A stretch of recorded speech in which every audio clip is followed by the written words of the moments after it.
മുസ്ലിം ലീഗുമായുള്ള തർക്കത്തിൽ PMA സലാമിനെതിരെ തുറന്നടിച്ചിരിക്കുകയാണ് സമസ്ത. League സമസ്ത പ്രശ്നത്തിന്റെ കാരണം PMA സലാമാണെന്ന് സമസ്ത മുഷാവറ അംഗം ഉമർ ഫൈസി മുക്കം പറഞ്ഞു. PMA സലാമിനെ മാറ്റണമെന്ന് സമസ്ത ആഗ്രഹിക്കുന്നു. പൊന്നാനിയിലെ LDF സ്ഥാനാർത്ഥി KS ഹംസ സമസ്തക്കാരനാണ്.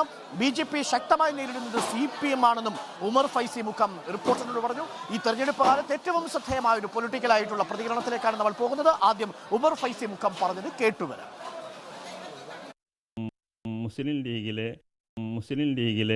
75-80% ആളുകളും സമസ്തക്കാരാണ്. അവരെ വെറുപ്പിക്കുന്ന പ്രവർത്തനം നടത്തുന്ന, പരസ്യമായി വിമർശിക്കുന്ന ഒരാളതിൻ്റെ സെക്രട്ടറി ആയിരുന്നാൽ അതാർക്കാ ദോഷം ചെയ്യുക? മുസ്ലിം ലീഗിന് പാർട്ടിക്കല്ലേ ദോഷം ചെയ്യുക? അത് പാർട്ടി മനസ്സിലാക്കണ്ടേ? മനസ്സിലാക്കി സമസ്ത പറയേണ്ട ആവശ്യമില്ലല്ലോ. അത്തരം ആൾക്കാരൊക്കെ മാറ്റി നിർത്തി എല്ലാവർക്കും യോജിച്ച, അപ്പം മുജാഹിദീങ്ങളായിട്ടുള്ള, നമ്മൾ പറയുന്ന വഹാബികളായിട്ടുള്ള ആൾക്കാർ സമസ്തൻ്റെ മുസ്ലിം ലീഗിൻ്റെ പാർട്ടിയിലുണ്ട്, നേതൃസ്ഥാനത്തുമുണ്ട്. പക്ഷെ അവരൊക്കെ പക്വമായി പെരുമാറിയിരുന്നു. എന്നതിന് വ്യത്യസ്തമായിക്കൊണ്ട് ലൈൻ തെറ്റിക്കൊണ്ടുള്ള പ്രവർത്തനമാണ് ഇപ്പോഴത്തെ സെക്രട്ടറി നടത്തുന്നത്.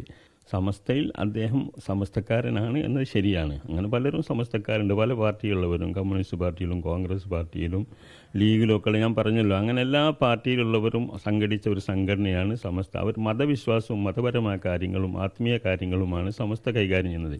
അതിന് താല്പര്യമുള്ള ആൾക്കാരൊക്കെ ഇതിലുണ്ട്.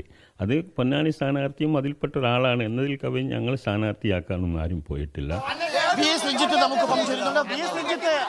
എന്താണ് ഉമർ ഫൈസി മുക്കം പറയുന്നത്? തുറന്നടിക്കുകയാണോ?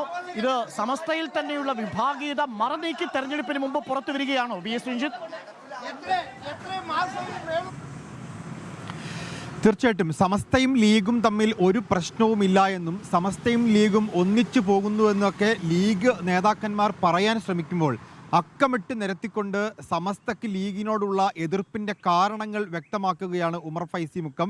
അതിൻ്റെ പ്രധാനപ്പെട്ട കാരണമായി അദ്ദേഹം പറയുന്നത് ഇപ്പോൾ ലീഗിൻ്റെ സംസ്ഥാന ജനറൽ സെക്രട്ടറി ആയിട്ടുള്ള PMA സലാമിനെ തന്നെയാണ്.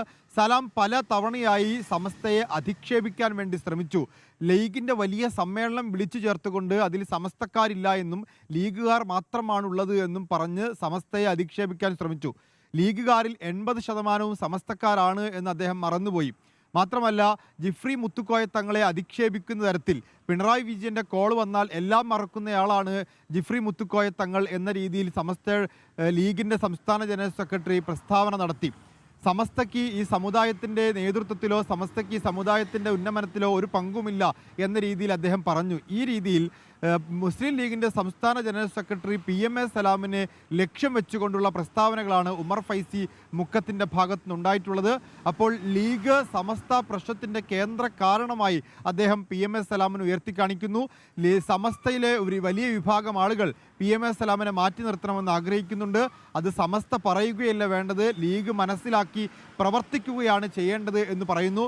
മാത്രമല്ല, ഇവിടെ BJPയെ പുറത്തു നിർത്താൻ, ഫാസിസത്തെ പുറത്തു നിർത്താൻ ഏറ്റവും നല്ലത് ഇന്ത്യ മുന്നണിയാണ്.